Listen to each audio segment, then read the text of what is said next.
ध्यान से सुनना और अच्छे समझना कि किस किस तरह के बॉस होते हैं। तो अगर मैं बोलता हूं प्रोडक्शन डिपार्टमेंट, ये मैं मिटा दे रहा हूं एग्जांपल। अगर मैं ये बताऊं कि फोरमैन्स कितने कितने तरह के होते हैं प्रोडक्शन डिपार्टमेंट में, या बॉसेस कितने तरह के होते हैं, तो बॉस भी 4 होते हैं। सबसे पहला होता है गैंग बॉस, फिर होता है रिपेयर बॉस, फिर होता है स्पीड बॉस, और आखिरी में इसमें होता है इंस्पेक्टर। गैंग बॉस वो होता है जो वर्कर को हर चीज अरेंज करके देता है, किसी चीज की कमी नहीं होने देता। अगर मान लो ऑयल खत्म हो गया, ऑयल लाके देगा, किसी को फूड चाहिए फूड लाके देगा, किसी चीज की कमी ना होने देने वाला गैंग बॉस कहलाता है। तो इसको हम बोलते हैं a foreman who arranges everything, who arranges everything at work. जो हर चीज अरेंज करके दे, जो मशीन नहीं है तुरंत मंगवाएगा, जो टूल नहीं है तुरंत मंगवाएगा, काम को जो रुकने ही नहीं देता, हर चीज अरेंज करके देता, उसको गैंग बॉस कहते हैं। दूसरा होता है रिपेयर बॉस। ये वो होता है who repairs machine eight site. जहां पे जो मशीन खराब हुई, काम रुकेगा नहीं, तुरंत ही आएगा, बनाएगा, फिर वापस से काम रिज्यूम हो जाएगा। आपको मैं क्या पढ़ा रहा हूं, फिर सुन लो। मैं आपको फंक्शनल फोरमैनशिप पढ़ा रहा हूं। फंक्शनल फोरमैनशिप का मतलब होता है जो हमारा फोरमैन है, जो लोअर लेवल मैनेजर है, उसको 2 कैटेगरी में बांट दो। कुछ ऑफिस में बैठेंगे जो क्लर्क कहलाएंगे, और कुछ ऐसे होंगे जो फील्ड पे होंगे, जो वर्करों से काम कराएंगे। तो आज हम फील्ड वालों के बारे में पढ़ रहे हैं, जिनको बॉसेस बोला जाता है। तो गैंग बॉस सबसे पहला होता है, ये होता है जो हर चीज अरेंज करके देता है, जिस चीज की कमी पड़ेगी तुरंत ही अरेंज करके देगा। रिपेयर बॉस जो तुरंत जहां मशीन जो खराब हुई वो वहीं बना देगा, ताकि जो खराबी से जो टाइम खराब होता है वो खराब ना हो, ये तुरंत वहां पे मशीन बना देता है। नेक्स्ट होता है speed boss, ensure timely completion of work. ये बेसिकली एंश्योर करता है कि जो टारगेट टाइम दिया गया उस टारगेट टाइम में काम खत्म हो, इसलिए इसको स्पीड बॉस बोला जाता है। स्पीड का मतलब क्या है, जल्दी काम करवाने वाला। तो ये वर्करों के ऊपर एकदम लगा रहता है कि भाई किसी भी हाल में ये टारगेट है, ये टाइम है, इसमें खत्म करके दो। और इंस्पेक्टर मतलब वो है जो क्वालिटी चेक करता है, इंश्योर क्वालिटी ऑफ प्रोडक्ट। देखता है कि जो गुड्स बना है या प्रोडक्ट बना है वो अच्छी क्वालिटी का है कि नहीं है। Let I repeat everything. Foreman 2 category में आते हैं, प्लानिंग, प्रोडक्शन। जो ऑफिस में होते हैं वो प्लानिंग डिपार्टमेंट के कहलाते हैं, क्लर्क कहलाते हैं। 4 तरह के क्लर्क है। रूट क्लर्क जो सीक्वेंस बताए, इंस्ट्रक्शन कार्ड क्लर्क जो safety instruction they, time and cost clerk जो टाइम डिटरमाइन करके बताए कि कितना समय लगेगा, और डिसिप्लिनेरियन जो रूल एंड रेगुलेशन सेट करे। फील्ड पे जो होते हैं वो बॉस हैं, जो सब कुछ अरेंज करके दे, गैंग बॉस। जो तुरंत मशीन को रिपेयर करे, रिपेयर बॉस। जो टाइम पे काम खत्म कराए, स्पीड बॉस। और जो चेक करे कि सामान अच्छी क्वालिटी का है कि नहीं, उसे इंस्पेक्टर कहते हैं। अब आप मेरे को बता दो, आपको ये समझ आया कि नहीं आया अभी तक? आपको ये समझ आया? Yes sir. यस सर, आ गया। यस सर, आ गया। फंक्शनल फोरमैनशिप एकदम क्लियर है आपको? Yes sir. Yes sir. कोई दिक्कत नहीं है? No sir. तो आपका ये फंक्शन कंप्लीट हो गया। अब इसके बाद भाई जो दूसरा तुम्हारा टेक्निक आती है, उसको हम कहते हैं वर्क स्टडी। अब आप जैसे पूनम गांधी जैसी बुक पढ़ते हो तो बिना कंफ्यूज हुए समझना, इसको पढ़ना। ये पॉइंट अलग से दे दिया है, बट ये कोई अलग से पॉइंट नहीं है। इसके अंदर अलग अलग टेक्निक्स आती है, जैसे method study, motion study, time study, fatigue study. अब ये बुक में कैसा दे दिया, अगर पूनम गांधी देखोगे तो 1 2 3 4 और ये 5वां वर्क स्टडी पॉइंट दे दिया है। तो टेक्निक एक ही है, वर्क स्टडी। वर्क स्टडी का मतलब होता है a technique where the manager observes the work and get a better result एक ऐसी टेक्निक जहां पे मैनेजर वर्क को ऑब्जर्व करता है ताकि बेहतर रिजल्ट आ सके, तो उसे वर्क स्टडी कहा जाता है। नॉर्मली इसमें 4 तरह की स्टडी होती है। जैसे मेथड स्टडी कहा जाए तो इसका मतलब होता है observation of working procedure and selecting the best method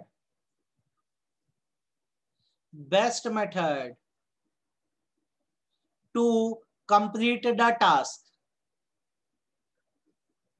ये एक ऐसा मेथड है या ये एक ऐसी टेक्निक है जहां पर जब बहुत सारे वर्कर काम कर रहे होते हैं तो उनके काम करने का तरीका देखा जाता है, कौन किस किस तरीके से काम कर रहा है। अब जिसका मेथड जो होता है बेस्ट होता है, सबको कहा जाता है कि आपको इसी तरीके से काम करना होगा ताकि काम आसानी से खत्म हो जाए। तो वर्क स्टडी में काम को जांचा जा रहा है ताकि एफिशिएंसी बढ़ाई जा सके। तो सबसे पहले मेथड स्टडी में ये ऑब्जर्व किया गया कि लोगों के काम करने का तरीका कैसा है, फिर जिसका तरीका बेस्ट है सबको कहा जाता है कि इसी तरीके से काम किया जाएगा तो सबका फायदा होगा। आप बताओ ये पॉइंट समझ आया कि गया सिर के ऊपर से, कि और एग्जाम्पल चाहिए? आपको समझ आया कि और एग्जाम्पल चाहिए कि मैं आगे बढ़ूं, नेक्स्ट पॉइंट पे हूं? आगे सर, नेक्स्ट इसके बाद मेथड स्टडी के बाद भैया जो आता है वो मोशन स्टडी आता है। कोई मुझे बता सकता है इसका क्या मतलब होता है?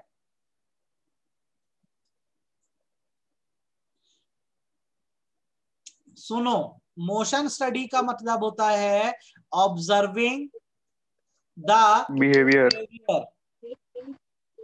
Of worker so as to reduce unproductive behavior,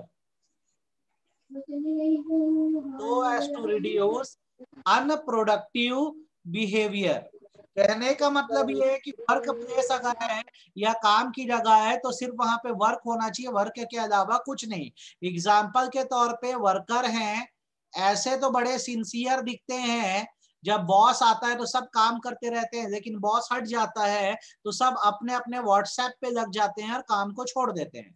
तो एक दिन बॉस ने क्या किया, सीसीटीवी कैमरा या मोशन कैमरा लगा दिया और उसने जब एनालाइज किया तो पता लगा कि जैसे अगर वर्किंग आवर 8 घंटे है तो इसमें जो इसके वर्कर हैं वो 3 आवर्स सोशल मीडिया पे बिताते हैं, मतलब काम नहीं करते। तो अब ये क्या करेगा, जब उसको ये बात पता लगेगी तो वर्कर को बुलाएगा और कहेगा कि अगर आपकी 8 घंटे की ड्यूटी है तो आप पूरी 8 घंटे की अपनी ड्यूटी परफॉर्म करो और ये जो आप समय बीच में खराब कर रहे हो आपको खराब करने की जरूरत नहीं है। इसे कहा जाता है मोशन स्टडी, जिसमें देखा जाता है कि क्या वेस्टेज जा रहा है, कहाँ बिहेवियर में प्रॉब्लम है, ताकि बुला के फिर वर्कर को समझाया जा सके। ये मोशन स्टडी होता है। तीसरी स्टडी होती है टाइम स्टडी। अच्छा, एक क्वेश्चन क्या आता है तुमको एग्जाम में, ऐसी कौन सी स्टडी है जिसमें सीसीटीवी कैमरा या मोशन कैमरा या वीडियो कैमरे का यूज होता है? तो याद रखना सर, ये मोशन स्टडी होती है, क्योंकि इसमें चेक किया जाता है कि वर्कर जो है वो कब अच्छा काम कर रहा है और कब खराब काम कर रहा है। देन बारी आती है टाइम स्टडी।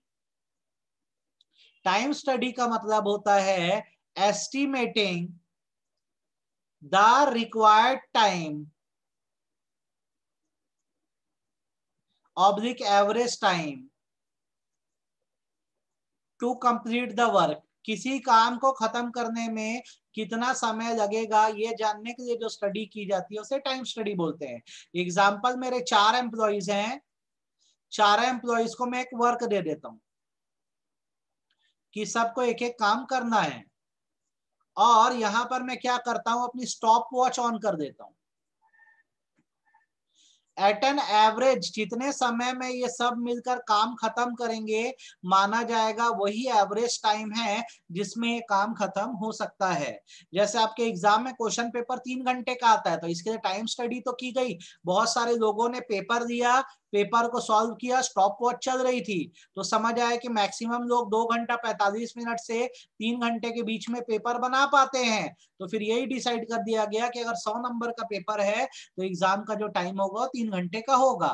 तो ये टाइम स्टडी होती है। अब आप बताओ, आपको ये तीनों तरह की स्टडी समझ आई कि नहीं आई? मेथड, मोशन, टाइम समझ आया? यस सर, आ गया। Yes sir. Yes sir. आपसे कोई पूछे वॉच कौन सा स्टडी में यूज किया जाता है तो क्या आंसर होगा? Time study. और कैमरे में क्या होता है? Motion study. और मोशन। के तरीके को जहां देखा जाता है, मेथड को देखा जाता है, वो क्या है? Method study. आप मेरे को अब ये बताओ, फैटिग स्टडी क्या होती है? फैटिग स्टडी क्या होती है? कोई बता सकता है आप में से? फैटिग स्टडी क्या होती होगी? सर जितना हम लोग ब्रेक लेते हैं उतना सर टाइम को मैनेजर टाइम इंटर। फैटिग का मतलब होता है टायर्डनेस। इंसान थक कितनी देर में जाता है। Fatigue study is the observation of tiredness level of employee, so as to decide the frequency and duration of rest interval.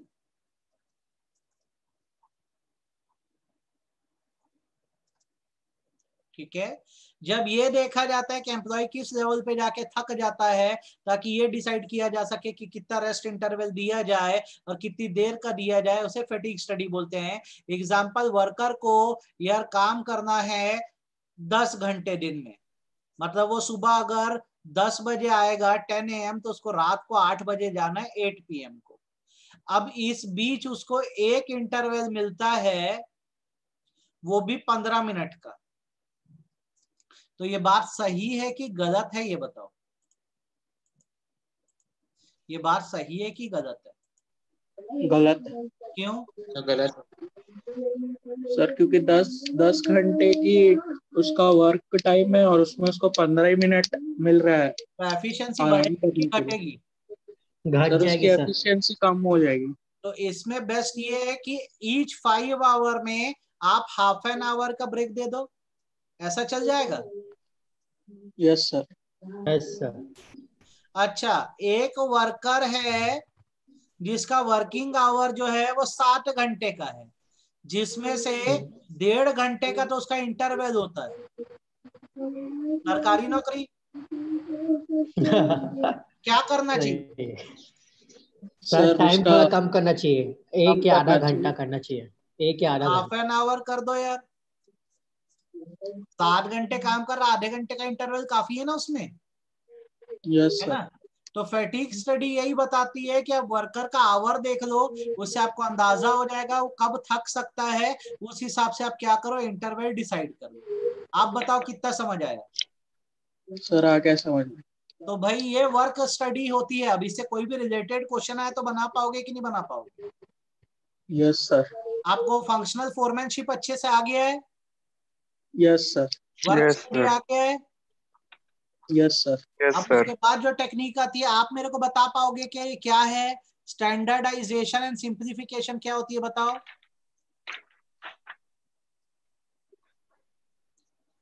आप बता सकते हो ये क्या है? बोलो। सर सिंप्लीफिकेशन मतलब सर जो काम जितनी अच्छे आसानी से हो जाए। हाँ, रिड्यूसिंग द कॉम्प्लेक्सिटी बोलूंगा तो गलत है क्या? No sir. नो भाई सर।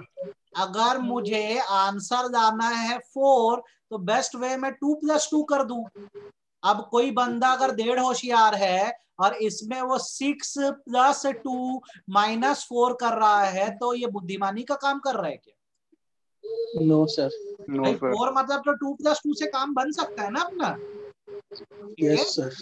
तो भाई आप जब कोई काम करते हो तो जितना इजीएस्ट वे में हो सके ना, उतना इजीएस्ट वे में करो, ताकि 2 चीजें बच सके। तो आपका टाइम बच सके और दूसरा रिसोर्स बच सके। अब दूसरा हिस्सा स्टैंडर्डाइजेशन, आप बता सकते हो इसका मतलब यस सर। क्या होता है? सर कंपनी के स्टैंडर्ड में होना चाहिए, जितना जो कंपनी जो सर बता रॉ रही है उसी मटेरियल अच्छे स्टैंडर्ड में होना स्टैंडर्ड चाहिए। का होना चाहिए। स्टैंडर्डाइजेशन का मतलब होता है use quality product oblique process of production. यार आप बताओ ना, अगर आज मैं एक होटल खोलता हूं तो ज्यादा बेटर क्या है, देसी घी से जलेबी बनाऊं कि एक पुराने तेल से या लो क्वालिटी ऑयल से बनाऊं? तो देसी देसी घी घी। से। भाई देसी घी से बनाऊंगा, लोग क्वालिटी के नाम से आएंगे ना मेरे पास। अरे 10 नहीं 2 लोग आए लेकिन वो 10 के बराबर का तो पैसा देके जाएंगे कि नहीं जाएंगे? Yes sir. Yes sir. तो स्टैंडर्डाइजेशन ये बोलता है कि जब भी आप कुछ बनाते हैं तो आपका जो प्रोसेस होता है, प्रोसेस का मतलब होता है रॉ मटेरियल का इस्तेमाल, जो आपकी मशीन्स होती है वो बेस्ट क्वालिटी की होनी चाहिए। क्योंकि जैसा प्रोसेस करोगे रिजल्ट वैसा आएगा, प्रोडक्ट वैसा ही आएगा। तो आपको अपनी क्वालिटी पे थोड़ा सा खास ध्यान क्या करना होता है, देना होता है। जैसे एग्जांपल के तौर पे आप ले लो डोमिनोज, ठीक है, या पिज्जा हट। आपको मैं एक सच्चाई बता रहा हूं, आप किसी भी रेस्टोरेंट में जाके पिज्जा खा के देख लो, लेकिन जो मजा डोमिनोज या पिज्जा हट में, वैसा पिज्जा कोई रेस्टोरेंट वाला नहीं बना पाता। मैं सही बोल रहा हूँ कि गलत बोल रहा हूँ? Yes sir. क्यों ऐसा? नहीं बोल रहे हो सर। इन्होंने स्टैंडर्डाइजेशन रखा है भैया। इनका जो क्वालिटी है, चाहे वो आप चीज से ले लो या सॉस से ले लो, किसी भी चीज को ले लो, बेस्ट रहता है। ऐसा और किसी होटल में आपको नहीं मिलेगा, इसलिए तो इनका नाम है, इसलिए तो चलता है। तो स्टैंडर्डाइजेशन मतलब बेस्ट क्वालिटी का इस्तेमाल करे, सिंप्लीफिकेशन मतलब जितना इजी वे में हो सके काम को उतने आसानी से करे, उतने इजी वे में। आप बताइए आपको समझ आया कि नहीं आया? यस सर आ गया। नेक्स्ट और लास्ट टेक्निक जो होती है, पहले ना सारी टेक्निक और प्रिंसिपल कर रहे हैं, फिर क्वेश्चन पेपर पे आ जाएंगे, हम लोग क्वेश्चंस बनाएंगे, ठीक है? Differential piece wage. ये बेटा आवाज कहाँ से आती है, मुरमुर मुरमुर मुरमुर मुरमुर? ये रोशन बंद कर दे बेटा। सर ये रोशन का माइक है। है रोशन क्या कर रहा है भाई, माइक बंद करना। गुर्र आवाज आ रहा ये है। कौन है भाई? स्नूप डॉग तरारा। साहिल। ठीक है चलो कोई नहीं। Differential piece wage system. देखो, डिफरेंस वर्ड का मतलब होता है कैटेगरी बनाना। पीस वेज सिस्टम ये बोलता है कि आपके जो एम्प्लॉइज हैं, आप उनको क्या करो, 2 कैटेगरी में डिवाइड कर दो, एफिशिएंट, इनएफिशिएंट। इनएफिशिएंट मतलब खराब नहीं है, मतलब उतना अच्छा काम नहीं है इसका। अब जो एफिशिएंट है उनकी सैलरी आप बढ़ा दो, और जो इनएफिशिएंट है इनकी सैलरी घटा दो। अब क्या होगा इससे बताओ? सर काम अच्छे से करेगा इनएफिशिएंट वाला। इनएफिशिएंट वाले की जब सैलरी घटेगी तो इसको एक शर्म आएगी कि यार मैंने कुछ खराब काम किया है, इसलिए क्या कर मेरी सैलरी घट गई, तो ये वर्क हार्ड करेगा, ज्यादा मेहनत करेगा। और एफिशिएंट की सैलरी बढ़ाए तो ये बंदा मोटिवेट हो जाएगा और ज्यादा अच्छा काम करने की कोशिश करेगा। तो डिफरेंशियल पीस वेज सिस्टम वो सिस्टम होता है जहां एम्प्लॉयज को 2 कैटेगरी में बांट देते हैं, एफिशिएंट और इनएफिशिएंट। जहां जो एफिशिएंट एम्प्लॉय होते हैं उनकी सैलरी बढ़ा दी जाती है ताकि मोटिवेट होकर और वो बेहतर काम करे, और इनएफिशिएंट एम्प्लॉय की सैलरी घटा दी जाती है ताकि उनके ऊपर प्रेशर आए और वो एफिशिएंट वालों से कम्पीट करने के चक्कर में ज्यादा मेहनत करे। आप बताओ आपको ये समझ आया कि नहीं आया? Yes sir. अच्छे से आ गया? तो बेटा ये सारी टेक्निक से जो है ना वो खत्म हो गई। मेनली इतनी टेक्निक आपको पढ़नी है, ठीक है? Functional foremanship, work study, standardisation, differential piece wage system. क्या आप ये चारों अच्छे से पढ़ पाओगे? Yes sir. मन में जीवन में कोई समस्या तो नहीं है इसको लेकर? No sir. चलो अब आपको जैसे मैंने टेक्निक बता दी, तो अब मैं आपको नेक्स्ट थिंग भी बता देता हूं। मैं आपको बता देता हूं साइंटिफिक प्रिंसिपल्स। किसको याद है साइंटिफिक प्रिंसिपल क्या क्या है? कोड याद कर लो भैया, टेक्निक का कोड है FWSD। भूलना मत इसको, एग्जाम में क्या होता है अपने को ना क्लिक नहीं करता है। FWSD लिख देना पहले लास्ट पेज में। F माने फंक्शनल फोरमैनशिप, W माने वर्क स्टडी, S माने स्टैंडर्डाइजेशन, D माने डिफरेंशियल पीस वेज। ध्यान रखना, भूलना मत। कर पाओगे ये? Yes sir. अच्छा, अब उसके बाद अगर प्रिंसिपल बोलूं तो प्रिंसिपल को आप याद रखना, प्रिंसिपल है HSCM। ये प्रिंसिपल्स है जो आपको याद रखना है, ध्यान रखना। H का मतलब होता है यहाँ पे हार्मनी नॉट डिस्कॉर्ड।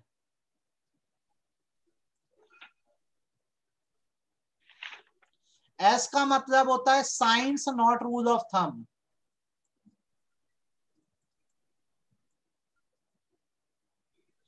C का मतलब होता है कोऑपरेशन नॉट इंडिविजुअलिज्म।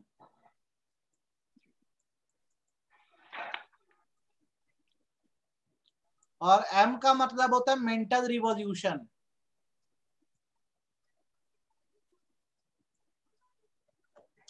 शुरू करते हैं। हार्मनी नॉट डिस्कॉर्ड का मतलब जानते हो कि नहीं जानते, ये बताओ। समझते हो? हाँ या ना बस बोलो। Yes sir. क्या समझता है बताओ। सर काम के टाइम सब एक हो जाओ। Very good. Harmony not Discord का प्रिंसिपल सबसे पहले याद रखना, ये ग्रुप्स के लिए है, एक सिंगल पर्सन के नहीं दिए है, ग्रुप्स के लिए पहली बात। अब होता क्या है, जब आप एक ऑर्गेनाइजेशन चला रहे हो तो ऑर्गेनाइजेशन में क्या होता है, अलग अलग बैकग्राउंड के पर्सन्स होते हैं। ठीक है, अलग अलग बैकग्राउंड मतलब अलग अलग रीजन्स के लोग होते हैं। ठीक है, अलग अलग कास्ट के लोग होते हैं। ठीक है, अलग अलग एफिशिएंसी के लोग होते हैं। अब जैसे मेरे यहाँ यार, अब सीधी सी बात बता रहा हूँ, एक ऑर्गेनाइजेशन है, बहुत सारे वर्कर हैं, तो जितने यूपी वाले उनका एक अपना ग्रुप हो जाएगा, जितने बिहार वाले उनका अपना ग्रुप हो जाएगा, जितने छत्तीसगढ़ वाले हैं अपना ग्रुप बना देते हैं। ये अक्सर होता ही है। आप अभी स्कूल में हो, आप सब एक हो, जब आप कॉलेज जाओगे ना कल को, कॉलेज में भी ये चीज होगी। जितने आपके सचदेवा वाले आप लोगों, अगर एक ही कॉलेज में रहे तो आपका अपना ग्रुप बन जाएगा। दूसरे स्कूल KPS वाले तो वो स्टूडेंट्स अपना ग्रुप बना देंगे। तो अक्सर ये होता ही है कि जब कहीं भीड़ होती है तो लोग ग्रुप बना देते हैं। पार्टी में भी जाते हो तो आप देखना ना, ऐसा ही होता है ना, सब टुकड़े टुकड़े में बढ़ जाते हैं, अलग अलग ग्रुप्स बन जाते हैं। सही बोल रहा हूँ कि गलत बोल रहा हूँ? Yes sir. है ना? तो ठीक है, ग्रुप बनाने में कोई दिक्कत नहीं है, लेकिन आपको याद रखना है एट वर्क जब काम की बारी आएगी या ऑब्जेक्टिव अचीव करने की बारी आएगी, तो फिर आपको एक ग्रुपिज्म भूलना होगा, टुगेदरनेस दिखानी होगी, जिसको हार्मनी बोलते हैं। हार्मनी मतलब होता है टुगेदर होना, एक होना। आप भले किसी भी एरिया के क्यों ना हो, आप भले किसी भी स्कूल के क्यों ना हो, भले आप कोई भी पार्टी में गए हो, आपका ग्रुप है, ठीक बात है, लेकिन जब काम की बात आएगी या ऑब्जेक्टिव अचीव करने की बात आएगी तो आपको एक होना ही पड़ेगा, वरना ऑब्जेक्टिव अचीव नहीं हो पाएगा। तो हार्मनी नॉट डिस्कॉर्ड का प्रिंसिपल ये बोलता है, जब लोगों में ग्रुप्स बन जाते हैं तो काम खत्म करने के लिए हार्मनी की जरूरत होती है, डिस्कॉर्ड नहीं होना चाहिए। डिस्कॉर्ड वर्ड का मतलब डिफरेंस नहीं होना चाहिए, अलग अलग नहीं होना चाहिए, क्योंकि अगर उस टाइम आप अलग अलग हो गए तो कभी भी टारगेट अचीव नहीं कर पाओगे। अब मैं बोलता हूँ जैसे एग्जांपल 10 लोग हैं, 10 पीपल है, अब इसमें 3 ग्रुप है, 3 लोग का एक ग्रुप, 3 लोग का एक ग्रुप, 4 लोग का एक ग्रुप। भाई तुम ग्रुप में रहो, कोई दिक्कत नहीं है, लेकिन जब वर्क की बात आए तो फिर ये 3-3-4 के ग्रुप ना दिखकर 10 पीपल दिखने चाहिए, 10 लोग दिखने चाहिए, तभी काम पूरा हो पाएगा, वरना नहीं हो पाएगा। तो जब आप एक हुए हो तो ये हार्मनी है, और जब आप टुकड़े टुकड़े में बटे हुए हो तो ये डिस्कॉर्ड है। आप बताओ आपको कितना समझ आया हार्मनी नॉट डिस्कॉर्ड? सर आगे सर। अच्छे से आके सिर के ऊपर से गया? आया समझ में? आप भले कितना भी ग्रुपिज्म क्यों ना करो, काम का टाइम आए तो सबको क्या होना पड़ेगा, एक होना पड़ेगा। Are you getting my point? हाँ या ना? Yes sir. Yes sir. तो ये याद रखना, पॉइंट सिंगल पर्सन के लिए नहीं, ग्रुप के लिए। अगर अलग अलग ग्रुप्स बने तो काम के टाइम में सारे ग्रुप को एक होना ही पड़ेगा। दूसरा प्रिंसिपल जो होता है वो होता है science not rule of thumb. Not rule of thumb, आपको मैं बताऊं रूल ऑफ थंब का मतलब क्या होता है? इसका मतलब होता है तुक्का चलाना। ठीक है, जैसे आपके अगर टीवी का रिमोट काम नहीं कर रहा हो तो आप क्या करते हो उसमें? आपके टीवी का रिमोट अगर काम ना करे तो आप क्या करते हो? सेल बदल लेते हैं। सेल बदल लेते हैं या भाई मैं ठोकते तो हैं। पहले ऐसे ऐसे ठोकता हूँ हाथ में, चालू हो जाए। करे हो क्या ऐसा कभी? हमेशा सर वही छोड़ता है सबसे पहले। सच तो वही है ना यार, वही करते हैं। कायदे से करना क्या चाहिए, सेल बदल देना चाहिए। अपनी टीवी नहीं चल रही है तो साइड में थप्पड़ मार देते जाके टीवी को, चल भाई चालू हो जाएगी करके। हमें ये जानना होता है ना प्रॉब्लम क्या है असल में। तो हमारी आदत होती है कि कई चीजों में हम तुक्का चलाते हैं। पर अगर आप वर्क कर रहे हो तो science not rule of thumb का प्रिंसिपल्स आपको मानना होता है। मतलब ये होता है कि manager should analyse and solve each and every problem scientifically and should not use rule of thumb. अगर मैं कहीं मैनेजर हूं, कोई परेशानी आ गई है तो मुझे साइंटिफिकली समझना होगा परेशानी की वजह क्या है, उसको सॉल्व करना होगा, ना कि तुक्का चलाना होगा। जैसे मैं बोलता हूं कि ऑर्गेनाइजेशन लॉस में जा रही है, ऑर्गेनाइजेशन लॉस में जा रही है, तो एज अ मैनेजर मुझे अपने बॉस को क्या सजेशन देना चाहिए, आप बताओ। सर कोई अच्छा प्लान बताना चाहिए जिससे ऑर्गेनाइजेशन थोड़ा प्रॉफिट करे। ओके, मैं क्या करता हूं, बॉस को बोलता हूं सर 4 गरीबों में समोसा बांट दो, कृपा आना चालू हो जाएगी, प्रॉफिट होना शुरू हो जाएगा।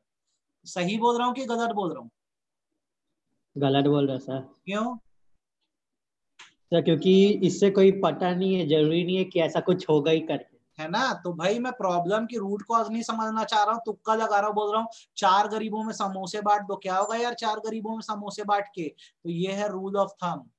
तो अगर आप मैनेजर हो तो आपको बेटा तुक्का नहीं चलाना है, आपको प्रॉपर प्लान बनाना है, साइंस का इस्तेमाल करना होगा। कितना समझ में आई मेरी बात आपको?